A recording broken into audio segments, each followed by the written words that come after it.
SS news சேனலில் ஒளிபரப்பாகும் பிரபலங்களின் பேட்டி, அதில் அவர்கள் வெளிப்படுத்தும் கருத்துக்கள் அனைத்திற்கும் அவர்களே பொறுப்பு. அதற்கும் எஸ்எஸ் நியூஸ் நிறுவனத்திற்கும் எந்த தொடர்பும் கிடையாது. திரு அமித்ஷா அவர்கள் டெல்லியிலிருந்து தமிழ்நாட்டுக்கு வந்திருக்காரு. முதலமைச்சர் விஜயோட 50 நிமிடங்கள் பேசியிருக்காரு. என்ன நடந்தது?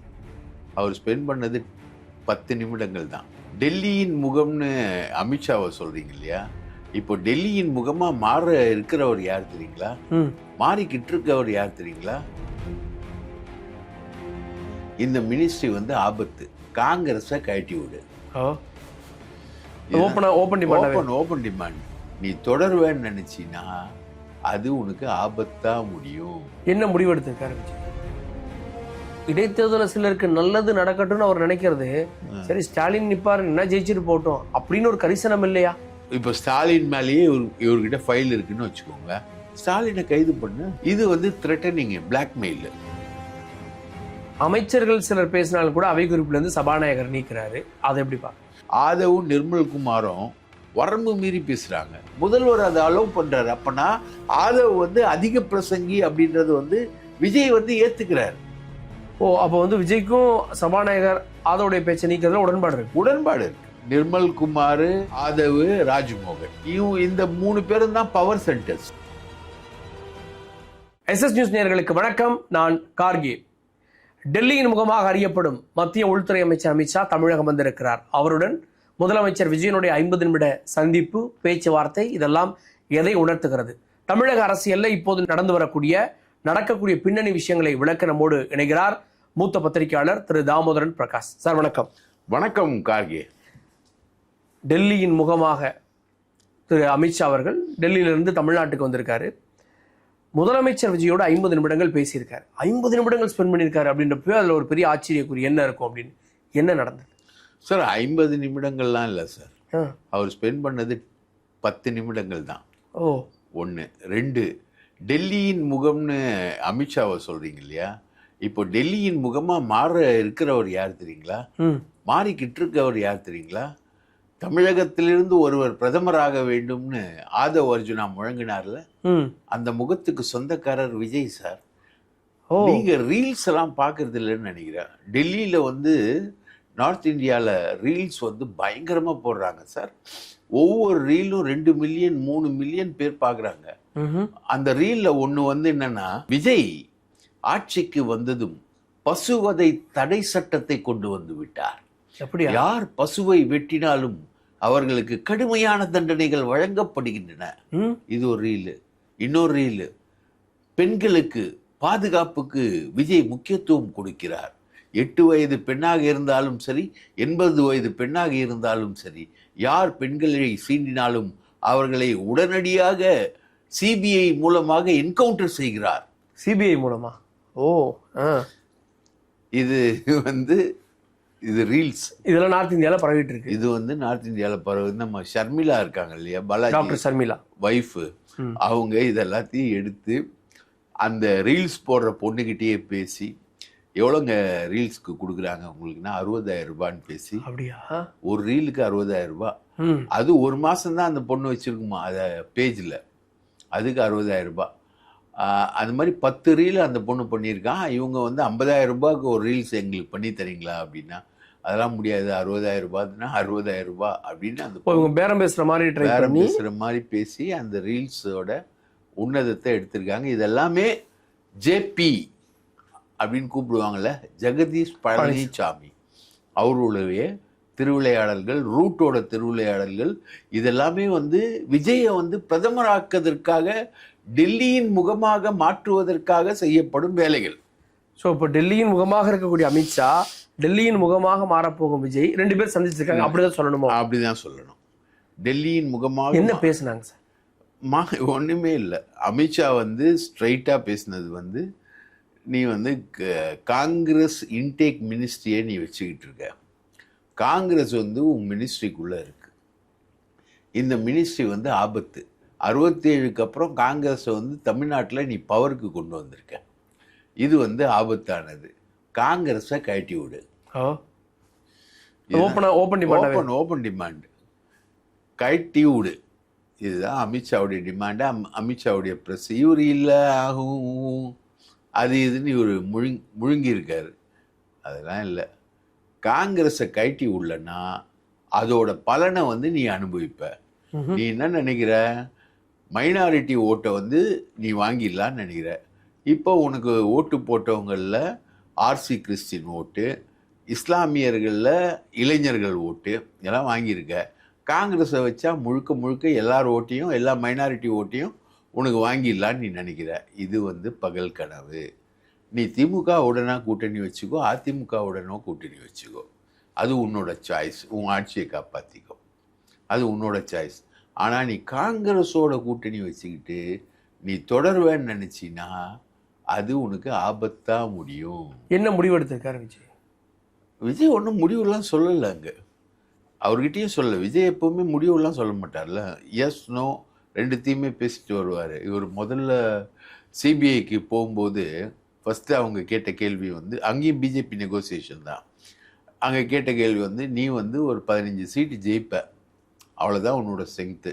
நீ என்ன பண்ணுவ, பேசாமல் நீ வந்து எங்களோட சேர்ந்துரு, உனக்கு எவ்வளோ சீட்டுன்னு கேளு, கொடுக்குறோம் அப்படின்றதான் பிஜேபியுடைய நெகோசியேஷன்.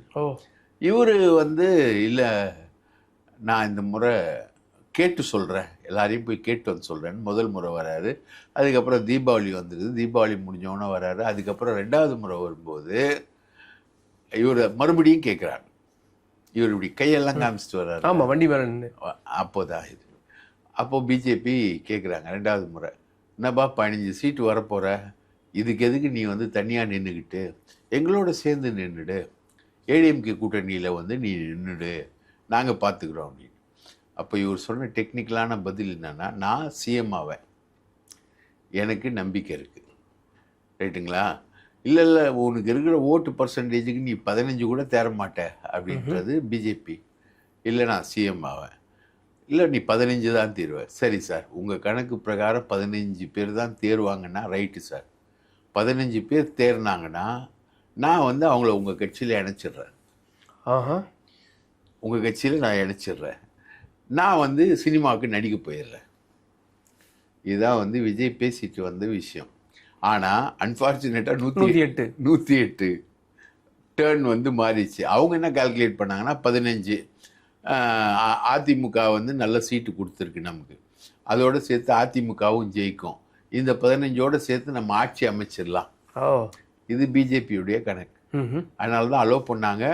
சிபிஐ சார்ஜ் ஷீட்டில் போடல, இவரை வந்து குற்றவாளி ஆக்கலை, கரூர் கேஸில் இவரை அலோவ் பண்ணாங்க. அதுக்கப்புறம் அமித்ஷா வந்து இவரை பார்க்கவே இல்லை. மீட்டிங் நடக்கும். ஆமாம், இவர் வந்து பிரைம் மினிஸ்டர் போய் பார்க்குறாரு, அமித்ஷாட்ட அப்பாயின்மெண்ட் கேட்குறாரு, முடியாதுன்றாங்க. 2 தடவை அப்பாயின்மெண்ட் கேட்குறாரு, முடியாதுன்னு சொல்கிறாங்க. ரைட்டா, அவனால நான் பார்க்க விரும்பல அப்படின்னு. அதுக்கப்புறம் இங்கே வந்த உடனே இவர் வந்து அவரோட வெயிட்டை காட்டுறாரு. நைட்டு வந்து ராஜ்மோகன் அனுப்புகிறார், இவர் போல. அங்கே அவர் டென்ஷனாக அவர் வரமாட்டாரா, ராஜ்மோகன் தான் வருவாரா அப்படின்னு கேட்கும்போது அடுத்த ஏர்போர்ட்டுக்கு சொல்லு. அதுக்கப்புறம் ஏர்போர்ட்டுக்கு ராஜ்மோகன் போனார். இவர் வந்து அந்த நைட் டின்னருக்கு போயிட்டாரு. டின்னருக்கு தான் ஃபஸ்ட்டு போல. இவர் ராஜ்மோகன் தான் போகிறதா இருந்தது. இவர் போல, விஜய் போகிறதா இல்லை. ராஜ்மோகன் தான் வருவாரா, விஜய் வரமாட்டாரான்னு அமித்ஷா கேள்வி எழுப்பினோடனே அலறி அடிச்சுக்கிட்டு இவர் ஓடினார். ஓடி போய் டின்னர்லாம் சாப்பிட்டு டோட்டல் மினிட்ஸ் வந்து 50 மினிட்ஸு. அதில் 10 நிமிஷம் தான் பேசினார். 10 நிமிஷம் இதுதான் பேசினாங்க, காங்கிரஸ் விவகாரம் பற்றி தான் பேசினாங்க. அவ்வளோதான். ஸோ காங்கிரஸ்க்குள்ள அப்போ வந்து நீ வந்து நிற்காத, எங்கள் கூட வந்துடுன்னு அமித்ஷா அப்போ அலையன்ஸுக்கு சொன்னதையும் இவர் கேட்கல. இப்போ வந்து அமித்ஷா சொல்கிறாரு, நீ காங்கிரஸை கலட்டி விடு அப்படின்னு சொல்கிறார். இவர் ராகுல் காந்தியோட நல்லா ரேப்போட்டாக வச்சுக்கிட்டு இவர் போடுற கால்குலேஷனே அமித்ஷா சொல்கிறாரு, நீ மைனாரிட்டி ஓட்டை ஃபுல்லாக வாங்கிடலான்னு நினைக்கிற, அது நடக்காது, இதோட பின் விளைவுகளை நீ அனுபவிப்ப அப்போ தெரியும் அப்படின்றார். அப்போ என்ன சொல்கிறாருன்னா, அமலாக்கத்துறை பாயும், சிபிஐ பாயும். சிபிஐ வந்து அந்த கரூர் கேஸில் வந்து இவரை குற்றவாளியாக்கும், இவரை கைதியாக்கும். ரைட்டாக அரவிந்த் கெஜ்ரிவாலை வந்து கைது பண்ண மாதிரி கைது பண்ணும். இப்போவுமே அரவிந்த் கெஜ்ரிவாலை கைது பண்ண என்ரிகா கேஸ் இருக்கு இல்லையா, என்ரிகா டிஸ்டிலரிஸ், அந்த டிஸ்டிலரிஸோடைய லைசன்ஸை வந்து மத்திய அரசு நிறுவனம் ஒன்று கேன்சல் பண்ணிச்சு. 13ஆம் தேதி கேன்சல் பண்ணிட்டு இருக்கக்கூடிய அதை வந்து 14ஆம் தேதி இவங்க அலோவ் பண்ணுறாங்க. இவங்க வந்து 14ஆம் தேதி அலோவ் பண்ணுறாங்க.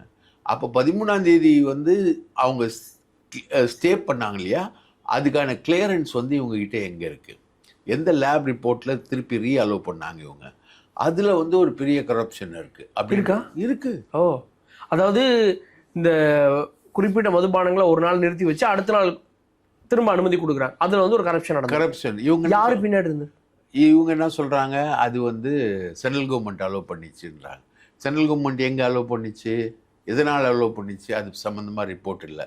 சரி, நிறுத்தி வச்சாங்களே அதுக்கு ஏதாவது ஒரு லேப் ரிப்போர்ட் இருக்கா? இல்லை. அலோவ் பண்ணாங்களே அதுக்கு ஏதாவது லேப் ரிப்போர்ட் இருக்கா? இல்லை. ஃபேக்ட் என்னன்னா, உங்களுக்கு டாஸ்மாகில் லேபே இல்லை. 50,000 கோடி சம்பாதிச்சு கொடுக்குற டாஸ்மாகில் மதுபானங்களை செக் பண்ணுறதுக்கு என்ன இன்க்ரீடியன்ட் போடுறாங்க? குடிச்சு விஷசாராயம் ஆச்சுன்னா எத்தனை பேர் சாவாங்க? இல்லை, அது ஒவ்வொரு நிறுவனங்களும் இந்த டெஸ்டிங் லேப் வச்சுருப்பாங்கல்ல, அவங்க வச்சுருக்காங்க. டெஸ்டிங் லேப் வச்சுருக்காங்க. அது ஒரு தாசில்தார் வந்து அப்ரூவல் பண்ணுவார். எக்ஸைஸ் தாசில்தார் ஒருத்தர் அங்கே இருப்பார். ரைட். அப்போ அதில் ஏதாவது ஒரு தப்பு வந்துச்சுன்னா, இப்போ FSSAI அவங்க என்ன சொல்கிறாங்க, நீ வந்து அடல்ட்ரேஷன் பண்ணியிருக்க, ஃப்ளேவர் மிக்ஸ் பண்ணியிருக்க அப்படின்னு சொல்கிறது யாரு? மத்திய அரசு நிறுவனம். அப்போ அங்கே தப்பு நடந்திருக்குல்ல, அதே தப்பு கொஞ்சம் அதிகமாக நடந்து அதில் ஒரு பானத்து பேர் வந்து வீரன். எல்லாம் பரபரப்பாக குடிக்கிற பானம். IMFL இருக்கிற ஒரே தமிழ் பானம் வீரன் தான். லோக்கல் சரக்கு வீரன். IMFL இருக்க ஒரே தமிழ் பானம் வீரன்.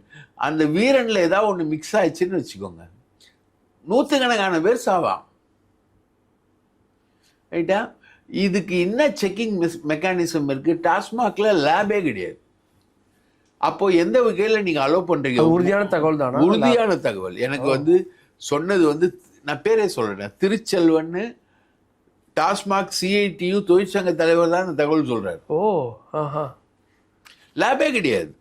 ஸோ இப்போ இவங்க அலோவ் பண்ண விவகாரத்தில் ஒரு மோசடி அல்லது ஒரு ஊழல் நடந்திருக்கு அப்படின்றதும் மத்திய அரசு கவனத்துக்கு வந்திருக்கு. நான் திருச்செல்வன்ட்டே கேட்டேன், என்ன தோழர், ஒரு 200 கோடி ஊழல் நடந்திருக்குன்றாங்களே, ஏன் தோழர் கம்மியாக சொல்றீங்க? அவர் என்ன கேட்டார், அதை விட பல 100 கோடி அதிகமாக. இந்த 11 பானங்களை நிறுத்தி வச்சு விட்டதில்லை, அதுல 200 கோடியா? அவர் சொல்றாரு 200 கோடியை விட அதிகமா இருந்திருக்குன்றாரு. ஆனா டாஸ்மாக் மூலமா பிரச்சனைகள் வராம தவிர்க்க தான் இந்த அரசு முயற்சி பண்ணுது. ஒரு அமைச்சர் சொல்றாரு, வெளிப்படையா சொல்றாரு, அவங்களுக்குலாம் சம்பளத்தை ஏற்றி கொடுத்துருக்கோம், 10 ரூபாயே வேணான்னு நாங்கள் சொல்றோம் அப்படின்றாரு. இப்படி ஒரு வெளிப்படை தன்மையோடு இருக்கப்போ இப்படிலாம் நம்ம சொன்னோம்னா அவதூறு மாதிரி தெரியாதா? இல்லைங்க, அவங்களுக்கு வந்து சம்பளமே இல்லைங்க. டாஸ்மாக் ஊழியர்களுக்கு சம்பளமே இல்லை. அவங்களுக்கு கொடுக்கறது தொகுப்பூதியம். ரைட்டுங்களா? கான்ட்ராக்ட் ஒர்க்கர்ஸ்க்கு கொடுப்பாங்களே, அந்த மாதிரி தான். அதில் வந்து ஒரு 10% ஏற்றுனீங்கன்னா 2000 ரூபாய் ஏற்றுவீங்க. 25% வரைக்கும் ஏற்றிருக்காங்க. அதான் எடப்பாடி காலத்தில் ஏற்றிருக்காங்க. அதுக்கு முன்னாடி கலைஞர் 25%. இப்போ 25%னா 2500 ரூபா இல்லை 3000 ரூபாய் ஏறும். 12,500 ரூபா வரைக்கும் சொல்கிறாங்க. இல்லை, அவ்வளோதான் ஏறும்னு வச்சுக்கோங்களேன். இது சரி, அவ்வளோதான் ஏறு. தொகுப்பூதியத்தை நீங்கள் ஏன் வரைமுறை செய்த ஊதியமாக மாற்றலை? இன்னைக்கு இருக்கக்கூடிய பேசிக் பே மாத்தலப்படி பயணப்படி. இப்போ வந்து நந்தகுமார்னு ஒரு MD இருக்காரு, ரைட்டுங்களா? முன்னாடி வந்து இன்னொருத்தர் MD-யா இருந்தாரு. நந்தகுமார்ன்ற MD வந்து தொழிற்சங்க தலைவர்களே பார்க்கறது இல்லை, மீட் பண்றது கூட கிடையாது. அவங்க வந்து அவங்களுடைய கோரிக்கைகளை சொல்றாங்க, நீ வந்து காசு அதிகமாக வாங்காத, பாட்டிலுக்கு மேலே 10 ரூபா வாங்காத அப்படின்னு கவர்மெண்ட் சொல்லுது. ஐயோ, வாங்க மாட்டோயா, எங்களுக்கான சம்பளத்தை முறைப்படி பண்ணு, முறையான ஒர்க்கர்ஸை கொடு, 55,000 கோடி நாங்கள் எக்ஸைஸ் கொடுக்குறோம் வருஷத்துக்கு, நீ வந்து முறைப்படி கொடு அப்படின்னு அவங்களுடைய டிமாண்டை வந்து மீட் இந்த மாதிரி நிறைய விஷயங்கள் இருக்குது. இதுக்குள்ளேருந்து தான் வந்து எல்லாமே வருது. ஸோ இந்த ஊழல்கள் எல்லாமே மத்திய அரசோட கண்காணிப்பில் இருக்குது. அமித்ஷாவை வந்து விஜய் பகைச்சிக்கிட்டார்னா எந்த கம்பெனியை வச்சு அரவிந்த் கெஜ்ரிவாலை கைது பண்ணாங்களோ அதே கம்பெனி இங்கே பாயும். அரவிந்த் கெஜ்ரிவால் நிலைமை விஜய்க்கு வரும்ன்றீங்களா? வரும். என்ன சார் அங்கேயாவது ஆதாரம் இருந்துச்சுன்னாங்க, அப்புறம் கேஸே ஒன்றும் இல்லாமல் ஆயிடுச்சு, அவங்களாம் விடுவிக்கப்பட்டாங்க. இப்போ விஜய் மேலே இந்த மாதிரி குற்றச்சாட்டு சொன்னால் அதை அவதூறாக பார்க்க மாட்டாங்களா சார்? இப்போ நீங்கள் செந்தில் பாலாஜி மேலே பாஞ்சிக்கிட்டு இருக்கீங்க சார். இப்போ கூட ரெய்டு நடத்துறீங்க சார். 51 இடங்கள்ல நேற்று ரெய்டு நடத்துறீங்க சார். இவ்வளவும் பாஞ்சிக்கிட்டு இருக்கீங்க. செந்தில் பாலாஜி மேலே போடாத வழக்கு இருக்கு இல்லை சார்? டிரான்ஸ்ஃபார்மர் ஊழல் 309 கோடி வேலை வாங்கி தர்றதா ஏற்கனவே அது பழைய எம்எல்ஏக்கள் குதிரை பேர வழக்கு ரைட்டா. டிரான்ஸ்ஃபார்மர் நேற்று வந்து அந்த ஒயர்லாம் போச்சு இல்லை, செமிகண்டக்டர் ஊழல் இருக்கு ரைட்டா. அது இல்லாமல் இப்போ இந்த ஒயர்லாம் மாட்டினாங்களே அந்த ஊழல் 5 வழக்கு இருக்கு சார். செந்தில் பாலாஜி மேலே மட்டும் 5 வழக்கு நீங்கள் போட்டிருக்கீங்க. எதை சார் ப்ரூவ் பண்ணீங்க? கேஸ் நடந்துட்டு ஜெயிலில் இருந்தால 1 வருஷம் ஜெயிலில் இருந்தால. அது 1 வருஷம் நீங்கள் ஜெயிலில் இடி கேஸில் 1 வருஷம் இருந்தார், அவ்வளோதான். அந்த இடி போட்ட சார்ஜ் ஷீட்டில் கவுண்டர் போட்டாங்களே, அதை வச்சு தான் இப்போ டாஸ்மாக் கேஸ் வந்து எஃப்ஐஆர் போட்டுருக்காங்க. அந்த அதுக்கு மேலே ஃபர்தராக டீட்டெயில்ஸ் வந்து இடி தரல, இடி தரமாட்டேன்னு சொல்லி இடி கேஸே வந்து ஸ்குவாஷ் பண்ணுற அளவுக்கு போயிடுச்சு. அதுவே ஸ்குவாஷ் பண்ணுற அளவுக்கு போயிடுச்சு. அப்புறம் நீங்கள் வந்து விஜய் மேலே வந்து நாளைக்கு அமித்ஷா வந்து சென்ட்ரல் கவர்மெண்ட்டை வச்சு பாஞ்சாருன்னா விஜயால் என்ன பண்ண முடியும்?